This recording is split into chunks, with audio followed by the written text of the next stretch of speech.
Hello my darlings and happy Friday. We've made it through another week. Here we are with another story, this time of Robin Hood. Let's see what happens.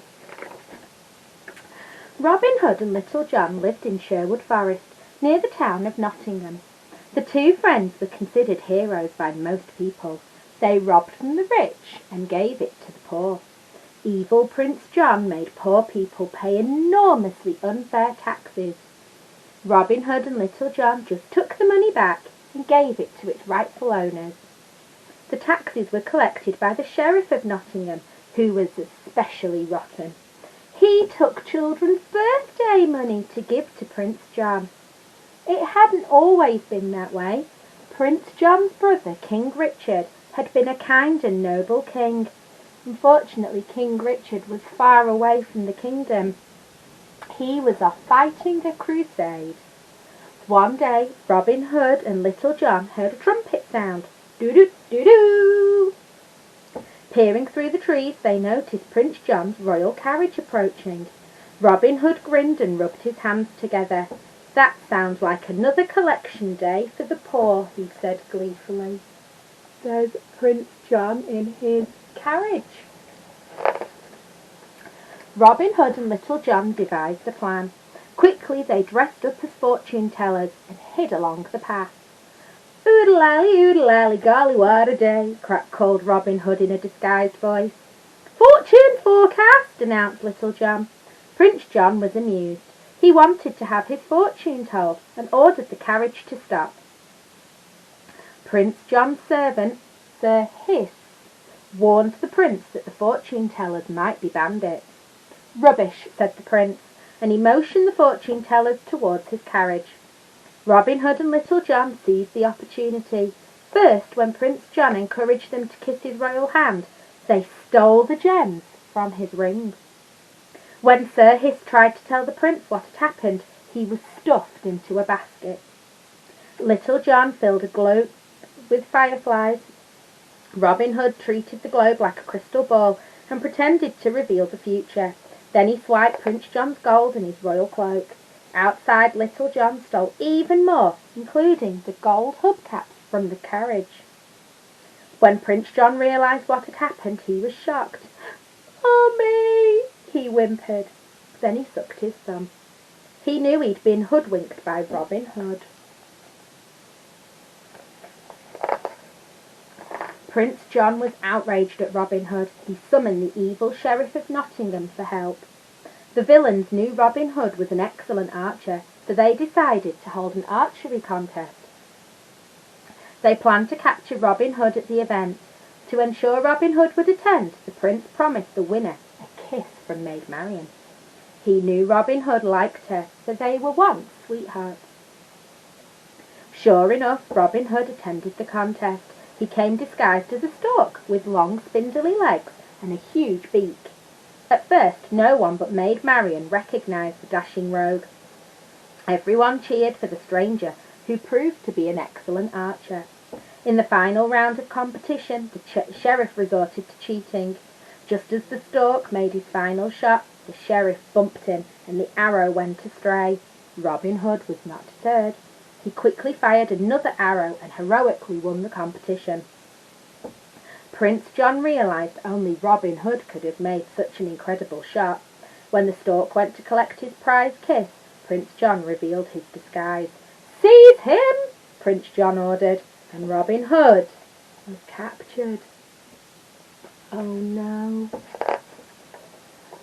Fortunately, Little John came to the rescue, and Robin Hood was freed. A crazy battle happened. The townspeople helped Robin Hood, Little John and Maid Marian escape into the woods. Prince John was furious. The townspeople cheered for their hero. That made the prince angrier still. He raised taxes even more.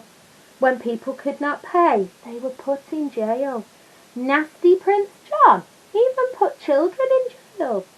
Friar Tuck was a kindly fellow, but when the sheriff took his last coin, Friar Tuck was outraged. "Get out of my church," he shouted, but the sheriff arrested Friar Tuck and put him in jail too. That gave Prince John an idea. He announced that he would punish Friar Tuck in the morning, knowing Robin Hood would come to the rescue. He ordered his guards to seize Robin Hood then. When Robin Hood learned of the planned punishment, he had to act quickly. Look at them all in prison and they've done nothing wrong. That night Robin Hood and Little John snuck into the castle. The Sheriff of Nottingham was keeping guard. Robin Hood disguised himself as one of Prince John's helpers and tricked the sheriff. Before long he coaxed the sheriff to sleep. Then Robin Hood took the jail key and gave it to Little John. Little John rescued Friar Tuck, that's not what it was called, Friar Tuck and all the others. Meanwhile, Robin Hood snuck into Prince John's room. He planned to take all of Prince John's gold. When Prince John awoke, he realised what was happening. The guards chased Robin Hood and trapped him inside the castle. Robin Hood climbed tall gates and scaled high walls. He swung from ropes and dodged dozens of arrows to get away. When the sheriff accidentally set the castle on fire, Robin Hood jumped into the moat. His friends watched breathlessly from the woods to see whether their hero would escape. When Robin Hood's cat floated to the top of the moat, his friends feared the worst. Then they spotted a reed gliding towards shore. Before long, Robin Hood emerged from the moat. The hero had gotten away. Ooh lally, golly, what a day, he shouted, and his friends rejoiced. Prince John could hardly believe his eyes. He was quite upset, to be sure. When Hiss pointed out that the castle was in flames, Prince John was even more upset. Me, he whimpered. Then he sucked his thumb. There we are. Back in Nottingham, the townspeople were happy to have their money back. They were even happier to learn that King Richard had returned. When the good king came back, he locked up the sheriff, Prince John, Sir Hiss, and all the prince's evil helpers. Meanwhile, Robin Hood and Maid Marian had a joyous wedding. All of the townspeople were invited to the celebration. Friar Tuck and King Richard were there as well. Long live Robin Hood, everyone shouted as the wedding bells rang. After the ceremony, Little John ushered Robin Hood and his bride into their carriage. The townspeople wished the happy couple well as they rode away. Nottingham was a happy place once more. Well, my darlings, I hope you enjoyed that story, and I hope that whatever you do for the rest of the day and for the rest of the weekend is lots of fun and filled with lots of laughter. On Monday, it's a bank holiday, so it's another long weekend for you.